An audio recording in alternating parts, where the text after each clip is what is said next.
What's going on, guys, and welcome to another episode of 8th Arrow Whispering.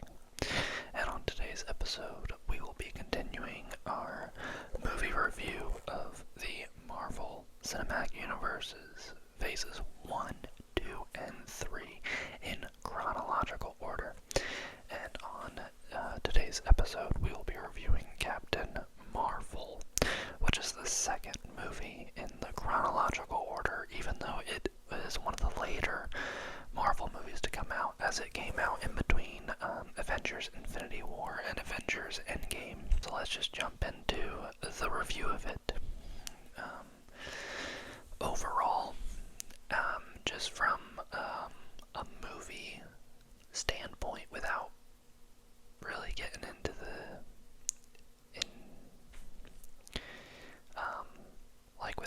if you're just wanting to enjoy a movie and not really pay attention to the in-depth aspect of it, I reckon, at least for me, if I just sort of turned off and just went into a movie and I just want to have fun, not really pay attention to much, yeah, I enjoyed it. I would recommend it. But looking at the movie as a whole, from storytelling and character development and all that, not my favorite movie, and I'll tell you why. So going into it, just off the bat, I typically enjoy Brie Larson as an actress. I've enjoyed her in her earlier roles. However, in this, I felt like she did not play Captain Marvel as best she could. I felt like her as Captain Marvel sort of fell flat in regards to character depth and character development. Now, that's not all Brie Larson's fault. I think that comes from the writers and director in regards to the development of the character. Now, Brie Larson, I think, could have done a better job with her approach to playing Captain Marvel. But ultimately, I think it was a team effort in regards to there just not being much depth to the character. And because of that, it's hard to make a connection to her and feel an emotional pull towards her. And with these characters, typically there's always something at stake, right? And they tend to lose something that sort of pushes them into becoming the hero they are. They have to sacrifice something. With Captain America, last week it was him sacrificing himself for the greater good, and really just sacrificing his life, the ultimate sacrifice, right? With other characters, we'll see it in other Marvel movies as we continue. But I even look at characters in other universes like Wonder Woman, where in Wonder Woman she loses. I'm blanking his name, but Chris Pine played the character. She had to sacrifice her life in the world she knew to go to Earth, and I'm butchering remembering the names of everything, but where she lived with her mom and all her family and what she knew. She had to sacrifice that to go to Earth and try to save it, and she lost Chris Pine, so there was something at stake with Captain Marvel. There never ever seemed to be anything at stake to where she was really in trouble. It was sort of like, here she is, she's super powerful, and then becomes even more powerful. But there was never she never had to go through any real obstacles to get there. And I know we have in it, you had the Jude Law character, and I'm blanking on his name, but you have Jude Law's character, and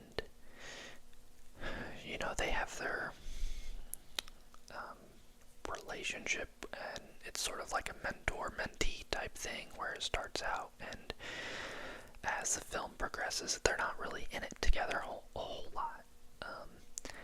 And the connection between them, there was never real chemistry between them, I felt, and so it didn't make you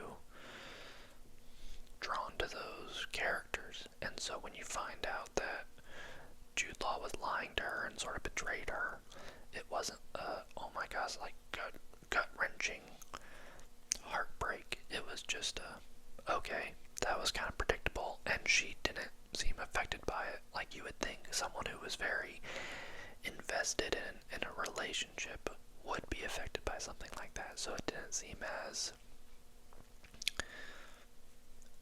gut-wrenching. Yeah, so I think because of that, it really hurt the film, and what they were trying to accomplish with this film, and I think that's very unfortunate. I wish they had added some more depth to her and just more, I don't know, I keep wanting to say humanize her a little bit more, but maybe that's not the right word.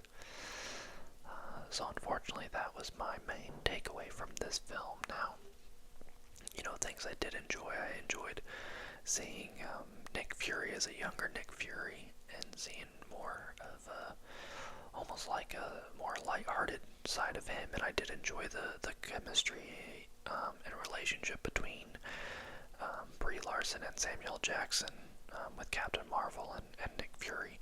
I thought that was done well. I thought they did a decent job with the CGI. I thought they did a good job de-aging Samuel Jackson. However, I thought some of the Captain Marvel CGI was a bit too animated, and it didn't look good. I enjoyed the 90s nostalgia from this film. One of the first scenes on Earth takes place in a blockbuster, which I enjoyed, and that helped bring back some nice memories from going to a blockbuster as a kid. And so yeah, I enjoyed the 90s aesthetic of it. I thought there was some fun scenes that were entertaining. I enjoyed the cat, Goose. I thought it was cheesy, but it added for some fun entertainment to the movie. I thought Ben Mendelsohn, I think that's how you pronounce the name, I enjoyed him. I thought he did a good job. I thought he had some funny moments in the film. And I thought the Skrull as a whole had some funny moments in the film. And yeah, I enjoyed that aspect of it. But Jude Law's character, I thought he was pretty bland. And when Captain Marvel finds out, she takes her assent to pulling off the chip that's controlling her, or not controlling her, well, yeah, I guess controlling her, but also limiting her power. When she takes off the chip that's sort of limiting her power, her full potential, and then she discovers her full power after that. I don't know, it didn't seem very moving.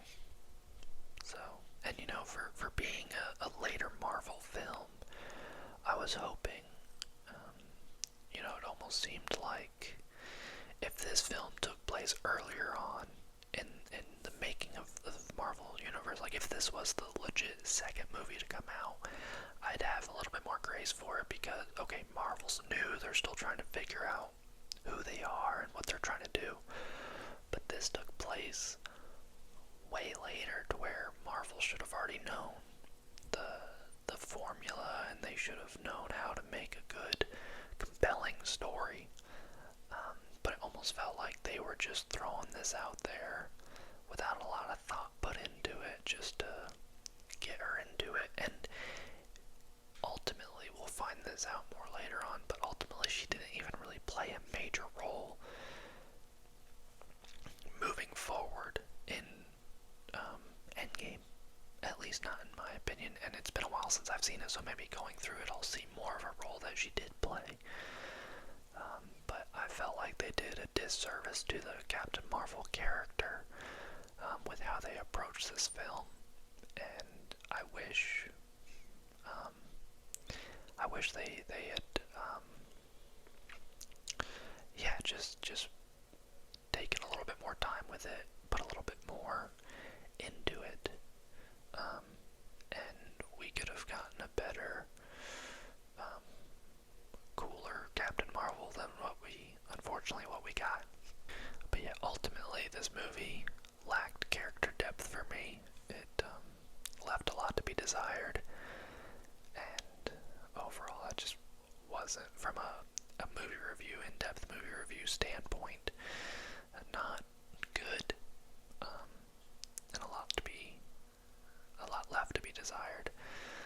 But just from if you're just looking for some background noise or to have a few laughs here and there, sure, give it a shot, go for it.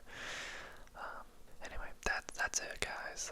That's my review of Captain Marvel. It's a shorter review today, but I don't have much to say about it. Not much good anyway. Yeah, we'll end it there. Stay tuned for my next Marvel review. Let me know your thoughts down in the comments if you had differing views or think have a different opinion. Please let me know. Please